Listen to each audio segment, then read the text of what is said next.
Bible గ్రంథంలో నీవు అబ్రహామును గురించి తెలుసుకున్నట్లయితే, అబ్రహాము దేవుని మాటకు విధేయుడని, దేవునిపై బలమైన విశ్వాసము చూపగలిగే విశ్వాసకర్తగా పేరు పొందుకున్నాడు. ఒకరోజు దేవుడు అబ్రహామును పరిశోధించాలనుకున్నాడు. దేవుడు అబ్రహాముతో, నీవొక్కడై ఉన్న కుమారుణ్ణి, నీవు ప్రేమించు ఇస్సాకును నాకు దహన బలిగా అర్పించమని అడగగా, అబ్రహాము తన సొంత కుమారుణ్ణి దేవునికి ఇవ్వటానికి కూడా వెనుకడుగు వేయలేదు.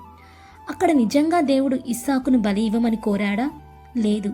కేవలం అబ్రహామును పరీక్షించాడు. అలాగే నీ జీవితంలో ఎదురవుతున్న ఇరుకులు, ఇబ్బందులు ఇవన్నీ కూడా నిన్ను పరీక్షించటానికే. ఇప్పుడు మీరు ఎగ్జామ్ రాశారండి, వెంటనే రిజల్ట్ వస్తుందా? కొంచెం టైం పట్టిద్ది కదా.